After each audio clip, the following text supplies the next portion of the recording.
Good afternoon, everyone. My name is Brianna, and I'm going to be your moderator for today's webinar, A Clean Path to Growth. I'm very happy to be joined by Matt Wasor, Vice President of Sales here at Turillium, Shane Eisenhower, who is Vice President of the Oracle Cloud Practice here at Turillium, and then we are also excited to have Mark Hagedorn, Vice President of Manufacturing Services at Clean Energy Associates. So to walk you through today's agenda, I'm going to pass it off to Matt. Thanks, Brianna. Afternoon, everybody. So our agenda today here is to do a high-level overview of who Turillium is as an organization, and then we'll chat a little bit about Oracle Fusion for the clean technology industry. And then Mark will speak a little bit about his organization, talk about his personal experience with Oracle ERP in the clean energy sector, specifically around kind of the startups. And then we'll have Shane chat a little bit about different deployment approaches to consider when looking at ERP, walk us through several case studies that I think are going to be very relevant to the audience. And then at the end, we'll kind of wrap up with, defining your path potentially to an integrated enterprise application. So first, to provide a little background of Turillium, we are an Oracle Fusion Cloud partner. We also do JD Edwards and NetSuite Consulting. So we try to service really all sectors of the marketplace when it comes to an Oracle ERP sector. We've been around for 28 years as an organization. Corporate office is in Cincinnati, Ohio, but of course our resources are located across the country. We do operate on a W-2 model, which is a little different than some other consulting organizations out there. And we operate with an experienced hire model. So, we're not hiring kids right out of college and putting them out on ERP projects to configure software. We're hiring veterans within their specific industry segments to deploy applications. Over that 28-year period as an Oracle certified partner, we've received multiple awards across different success stories, across industry awards, case studies within the Oracle ecosystem, and we're very proud of those and continue to, annually get new awards. Over that period of time, we have worked with well over 700 Oracle customers, and some of the logos you'll see in the background there are really across multiple industries, from construction to discrete to process manufacturing. It really across many industries, across many spaces within the Oracle space. So to chat a little bit around, the industry challenges, and I'm sure you'll recognize these are by far not all the industry challenges, but as we try to capture a few of the major ones, the manufacturing process and the complexity associated with it is absolutely a top issue that we hear from our customer base. Because these are emerging technologies, right? It's a moving target. And then we talk about the diversity, right, from a global perspective on not only the customer base, but also the supplier bases. Limited project resources, right? In many cases, these are startup organizations, and you don't have an IT organization, you don't have BAs, and you don't have a pool of resources that understand, the complexity of your environment because you are a startup and you're hiring resources that don't have that background. Capital availability is absolutely an issue, right? Oftentimes it's tied to the flow of funding, and a lot of that funding is associated with build outs versus, supporting back office projects. Requirements to integrate with third-party solutions, especially, as you look at phased rollout strategies, there's an integration strategy that needs to take place in a lot of cases. And then, of course, the reporting requirements, right? Not only from a federal and state municipality level, but, whether it's the SEC, private equity, investors, reporting is always, a dynamic case that many customers struggle with out of the gate. So at a high level, right, as we talk about Oracle and really some of the key differentiators across, other ERP applications, It is the most complete SaaS solution out there, and you can check, within Gartner, it'll clearly show that, Oracle is above and beyond all the other solutions out there in a pure SaaS model on a unified platform. It is 100% Oracle, so there's no finger pointing, right? You don't have to deal with the AWS or an Azure, whether the application's down, whether it's the hardware that's down or the connectivity. In Oracle's case, it's Oracle hardware, Oracle applications, Oracle middleware, and Oracle security. So from the top all the way down, it's an Oracle solution. It is 100% SaaS, so it's not a hosted solution. It's built from the ground up as a SaaS solution. It's not an on-premise solution that's been modified to fit in a SaaS world. It was built from the ground up. The integration across all the major MES systems, Siemens, Rockwell, is already there. Bankability is something that a lot of our startups talk about. It provides the credibility with the investment layer of organizations. They're comfortable with an Oracle solution. It brings the credibility that, bankers and investors look for as they look to invest dollars. It's a configured solution, whether it's process, discrete, or a services-based industry. No longer are you putting a square peg in a round hole. Now you're out of this, oh, we'll make it work mentality, right? We configure the solution to fit your specific business. And in many cases, it may be multiple, right? It may be process and discrete. There may be a services component to it. So to be able to accomplish all that into one enterprise application is key. And the last point I think is key to a lot about what we'll talk to today, which is it's a platform that you can grow into versus out of, right? A lot of customers look in the beginning stages to, start small. In many cases, they may pick a small package like a QuickBooks or something just to start out. What we're trying to accomplish today is, suggest that versus going out and buying a tier 2, tier 3 type solution that we all know you're going to have to move off of because of size, complexity within the business. Start with a tier 1, start with an Oracle Fusion platform, keep it simple, and then grow into it as your business grows in complexity and size. And then as we break down a little bit further, as we talk about, from a product-centric perspective, I won't cover each of these, but you look at each one of these points, right? Best-in-class S&OP, demand and supply planning, which is huge. The constraints, the what-if capabilities, right? We talked a little bit earlier, discrete process type environments.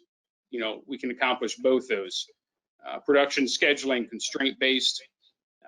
No longer you need to deal with infinite capacity. PLM, right? Is many organizations are in that heavy upfront development cycle. PLM is key, and it's a great place to start. A lot of time customers will start with financials and PLM out of the gate. So that's an option to consider as well. And then of course, transportation, which typically comes a little bit later on in the phase. If we look at customers that are more in the projects or service-centric type companies, right, then we start to look at the projects modules. We look at EPM, we look at subscription, so that reoccurring revenue stream Oracle can handle. We get into the field service, right, whether that's installation services, maintenance type agreements. Oracle can accomplish all of those within that service sector when you have a field service team out there needing to manage those. And again, a lot of times you've got both the manufacturing side, and then you also have whether it's the installation or warranty type services associated with that. And this one is a bit of an eye chart, but the point is, right, the breadth and the depth of the Fusion footprint. From HCM to the CX component, which is really field sales and service, marketing, B2C, B2B type commerce solution, financials, right, as you can see all the way through with the accounting hub, subscription management, which we talked about, procurement, right, sourcing, self-service, all this is mobile, right, in this day and age, product portfolio management, EPM, right? So you think about all the reporting capabilities within the solution, specifically around modeling, financial modeling, and then risk management as you continue to grow to pass through the audits. This is especially as companies go public, and then the entire SCM suite. And what you'll notice is that, in some cases, procurement, for example, is in multiple columns here. Again, it leads to the nature that you can take this solution, start small and grow into it. So you could start with financials and procurement from a non-stock perspective. And then as your plant's up and running and you are ready to start moving into, a much larger, broader footprint from a supplier management and procurement perspective, you can expand that footprint. And at the bottom, right, built to scale. And the key here is it's a common data model, right? So all these applications are built on the same data model and can communicate with each other out of the box.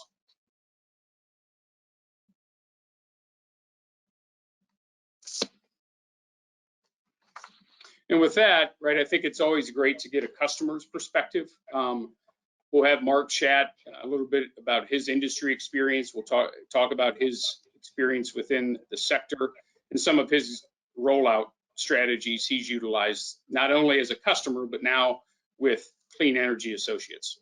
Mark? Yeah. Hi, my name is Mark Hagedorn. I'm the Vice President of Manufacturing Services for Clean Energy Associates. Prior to joining them, I was the Vice President of Operations for Core Power and the Director of Operations for ESS Inc., or Energy Storage Systems. Both of those companies are grid scale energy storage manufacturers or EV manufacturers, so i.e. batteries. Core Power was lithium ion, ESS was an iron flow battery, which I don't expect anybody to fully understand what that is, but it's long duration energy storage. I built factories for both of those companies, so gigafactories, and have basically taken that on with CEA, which is largely a services company. However, we do hands-on things in the QA/QC space, the supply chain space, the owner's engineers space, independent engineering services, market intelligence, those types of things, and the people that we work for, are the Amazons of the world, where we help with their rooftop solar and storage installation strategies. We also do market intelligence for basically all the major PV, solar, wind storage manufacturers. We're into green hydrogen, so really anything that you can think of as a technology that enables the transition to carbon neutrality. CA is involved, not just in, again, the strategy of such, but we actually have hands-on supporting our customers in lots of different ways. And so also worth noting is while we do operate under our own brand, we are actually owned by Intertek. So Intertek's the largest non-China ETL in the world, 44,000 employees. And so when we talk about some of CEA statistics, where we have people actually in 13 countries, and then us doing or actually operating in up to 70 countries, the comparison between us and Intertek is, when I say that, Intertek gets to say they're in all of them, including like Antarctica and stuff. So anyway, so we have a large company behind us, and so the space that we work in is building helping design, site select, and build factories for these large customers. And so one of the really popular things right now with the Inflation Reduction Act is the onshoring of all of these clean energy factories. And so whether it be solar modules, solar cells, battery module cells, EV packs, and then all the supply chain materials that go into them, everybody needs a site selected and a facility. And so some of these, while the companies are not startups, you can think of some of their new North American entities, as it were, are essentially. So they don't have the ERP system. They don't have a lot of the business systems in place, the project management, all of that to get going. And so, I mean, if you're a startup now or if you've been one, I mean, the classic thing to do is to start with QuickBooks and then get to either a entry-level ERP system that you can afford, which then you're going to have to transition out of because inevitably it doesn't support field service or complex manufacturing or something like that.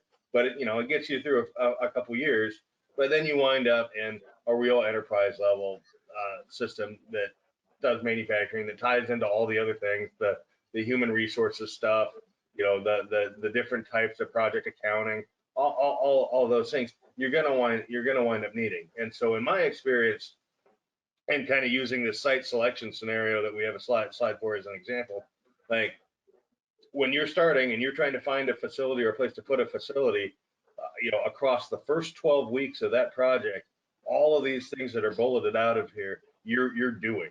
And so that, and it's all the preamble for things you're going to sign up for, figuratively speaking, the rest of your life.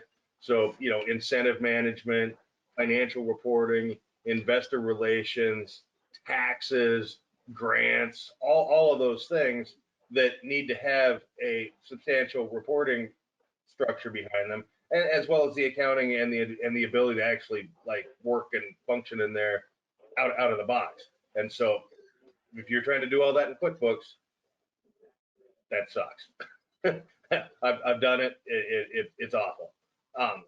As is transitioning off a mid-level or low-level ERP system in the midst of doing all this factory development, because ultimately, by the time that you've started the factory construction to the point that you're commissioning it, I mean, I hate to say it, but these days, if it's a brownfield site, it's probably a year. If it's a greenfield site, it's probably 2. And you're managing a whole bunch of spend and procurement. And, say if you have automated equipment, for example, all of that's being delivered and spent across the whole time that you're building that factory. It's very, very complex to manage. And if you're trying to stay lean with people, the business system's what you got to lean on. And so that's why, there's for those of you that have been around me during the formative stages with these companies where we're working on the business systems, the thing that I more and more reinforce every time now is we have to get on the real enterprise level ERP system as soon as possible. In a perfect world, it would be a day one thing, but that's not really how it works out. But for anything going forward, and what we advise our partners that we work with now is that you make sure you get the ERP and business system stuff sorted out, almost as important as finding the facility and getting that sorted. Everything else you can work on, but if you don't have the business system that you're populating with good data, which is where Turillium comes in to help make sure that everything's set up the way it needs to for the way your business works.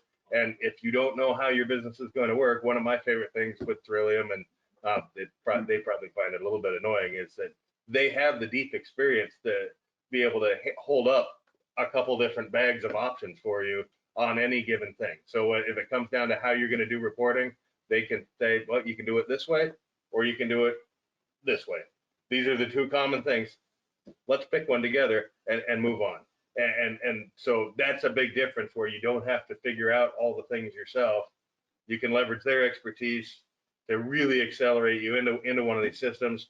And ultimately, it saves you so much time and so much money that, to the point that I'm sitting here in front of you today evangelizing about it. So anyway, that's my spiel for you guys. And I'm happy to answer any questions and lead on to what Shane here has to say. Thank you, Mark.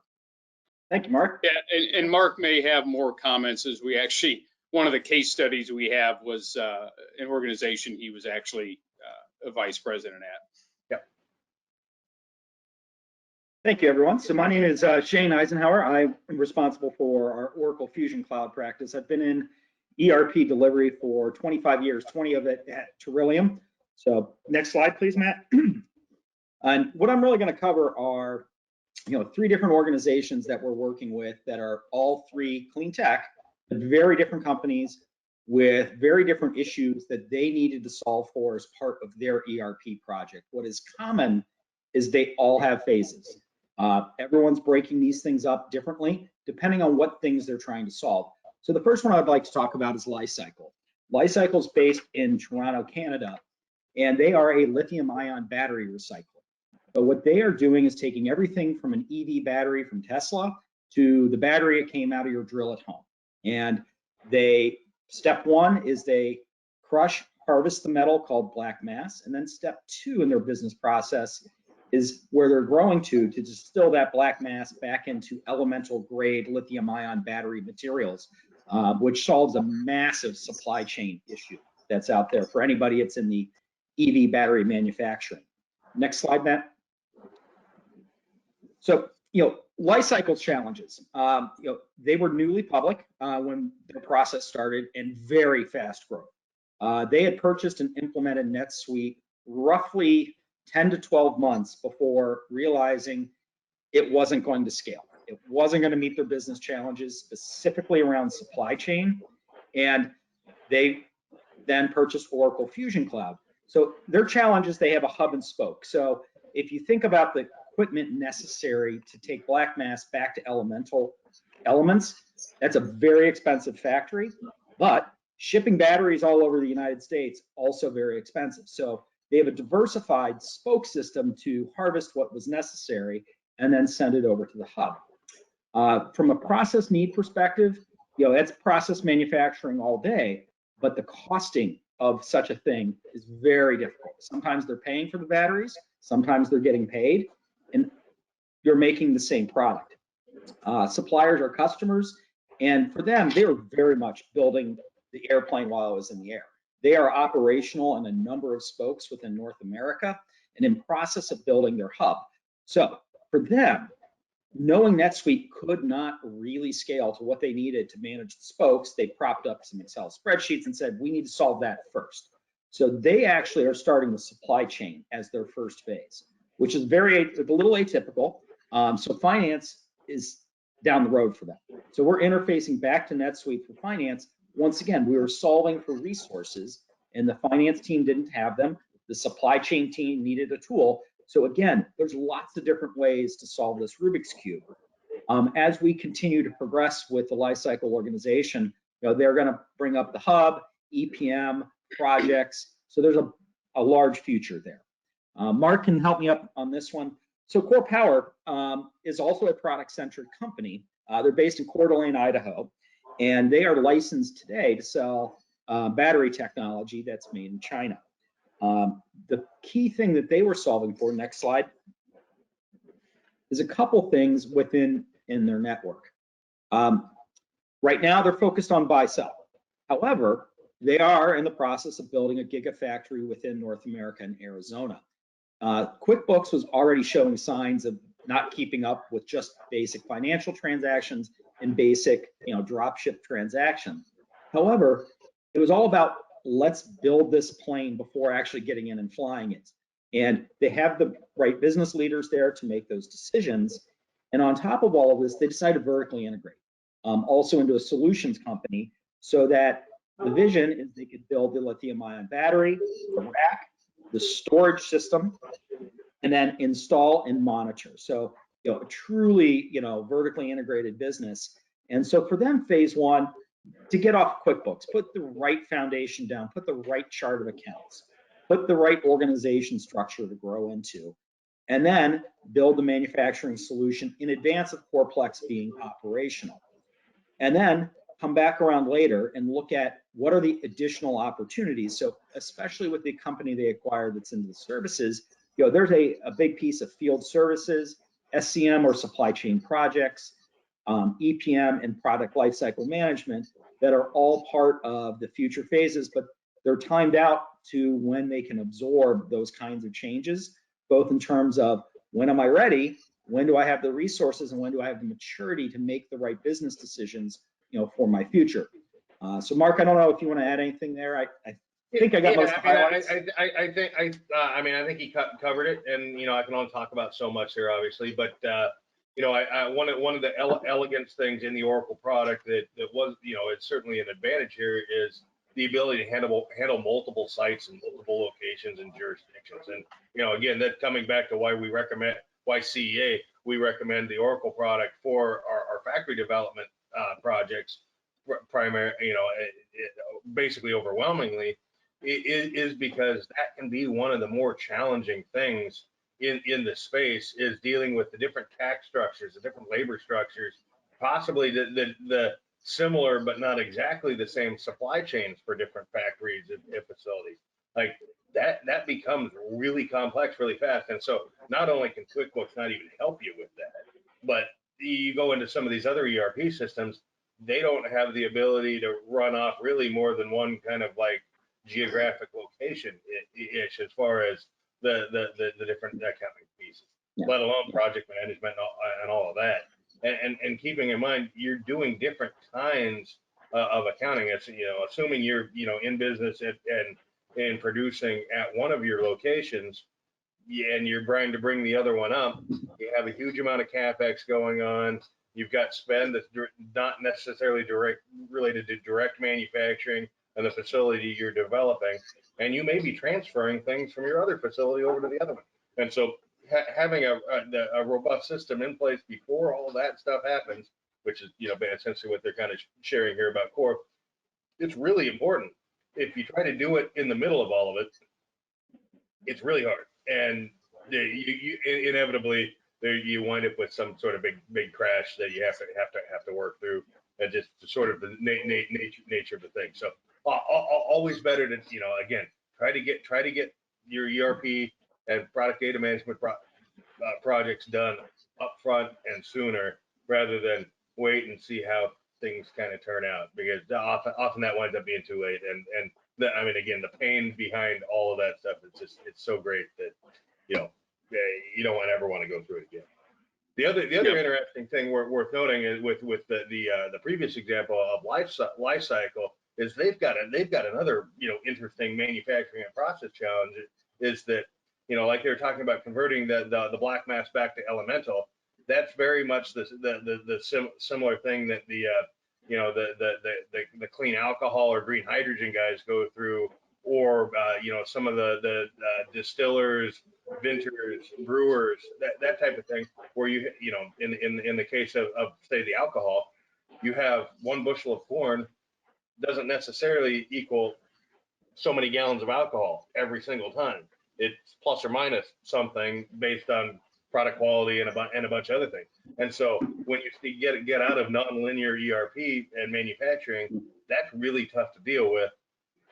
Oracle's excellent at it. That's one of the challenges Lifecycle has, and I don't know this, but I suspect that's one of the big contributing factors to making that selection.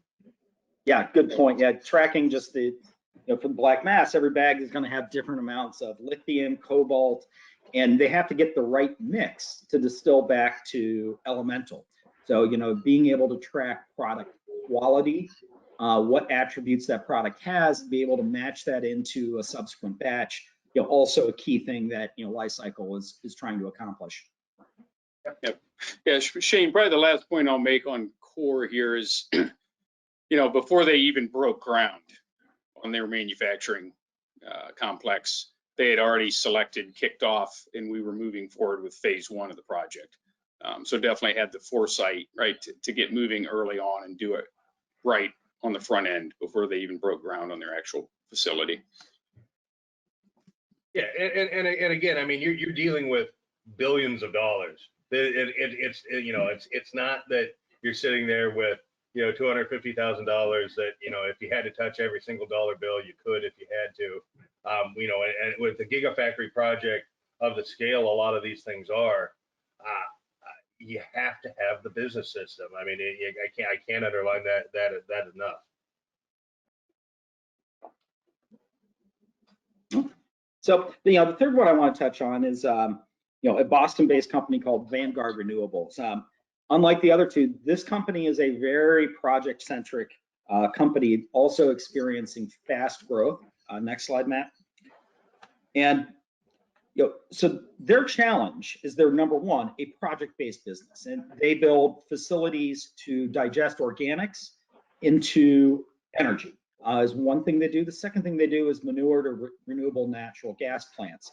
So these things are generally located at farms.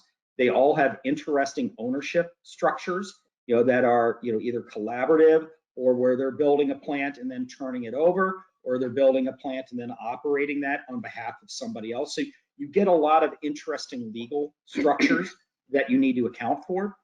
The business is growing very quickly. They're on QuickBooks today.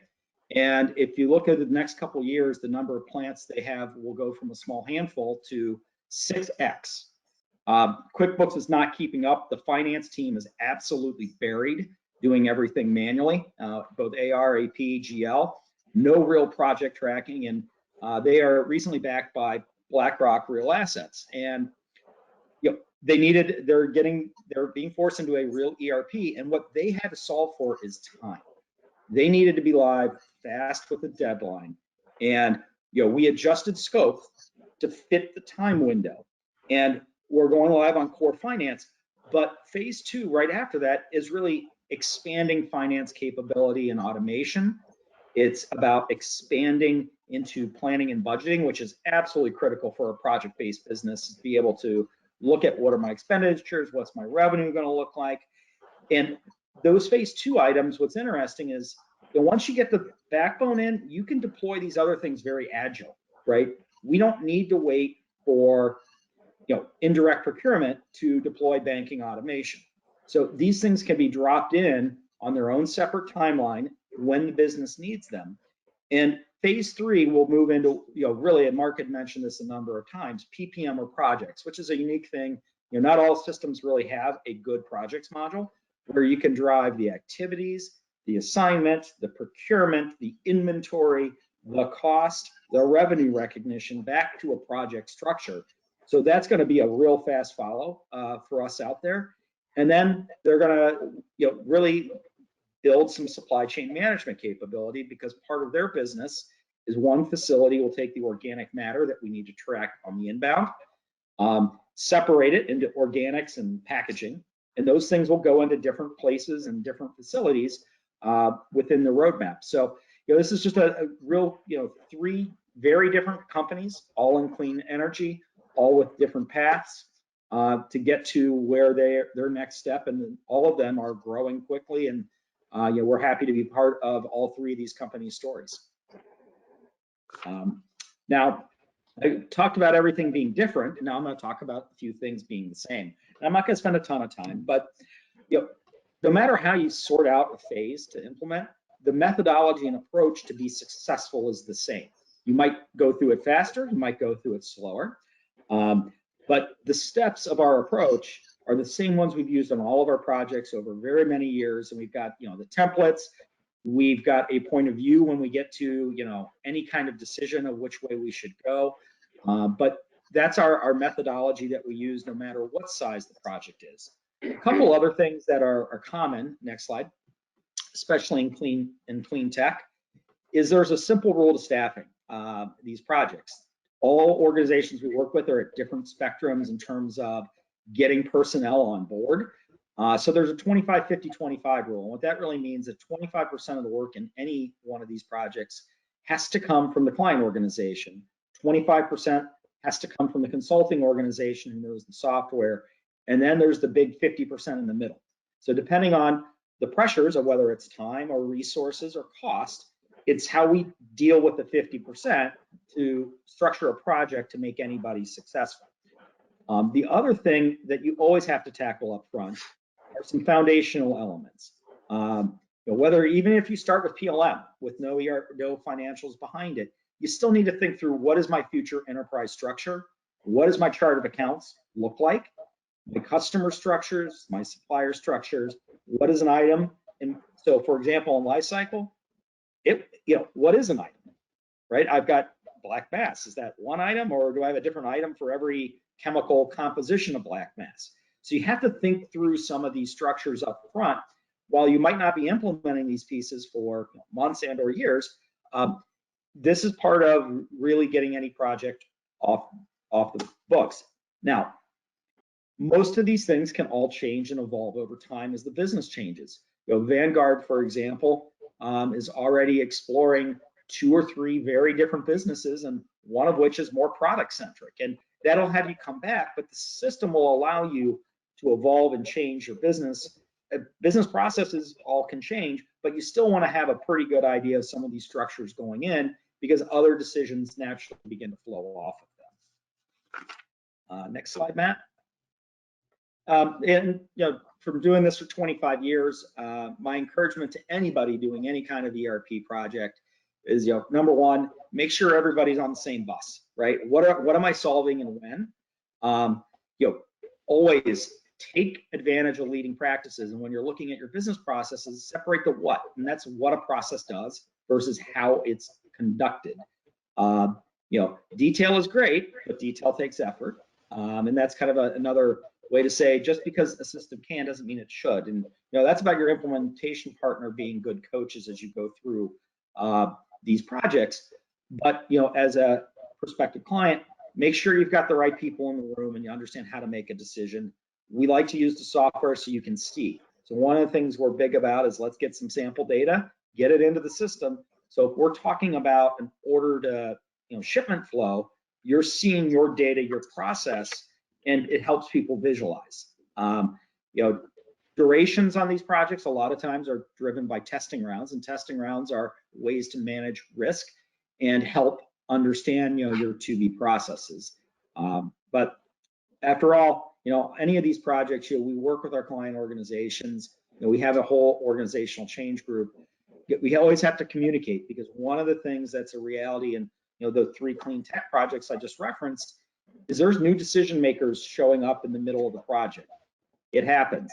So our job as a partner is to make sure those people are on board and understand the big decisions that were made and why they were made, so we can get their buy-in and we don't have to kind of go back over and over again. So just a few key things that I've seen in my practices over the years, and I will turn it back to Matt to close. Yeah, and probably the closing mark on the success factor slide is probably, and Shane has said this over and over, is the end of the day, these are people projects. Configuring the software is, in most cases, the easy part of the project. It's, getting the right people to make the right decisions at the right time, and then to get through those testing efforts to ensure success at go live. So thanks, Shane. So, our closing slide here is we put together an assessment for customers to help define their journey, right, to the cloud, and it's value-based. So it's all about the value back to the business to help define the roadmap that makes sense for the organization from an ERP perspective. This assessment is, if it's done remotely, right, it's typically over a week or 2. If it's done on site, typically it's a day or 2. But it's a commitment of time, right, from the organization so that we can get the right information from the right people. And then we go off and build the presentation, but it's all about coming back with a recommendation, a roadmap, a time, a cost, right, a commitment from your perspective, right? Do I have the right people on board to take on phase 1 of the project? When will I need the right people to take on phase 2 of the project? So it's to help define those different elements as you look at moving to an enterprise application. So it's really our solution to help customers that are kind of in that emerging hyper growth space to help define the roadmap and do it once versus starting small and then having to rip that out and replace it with something else. So it allows customers to digest these components as it makes sense for the business, not only from a funding perspective, but also from a resource perspective to make sure you've got the right people on board to move the ball forward.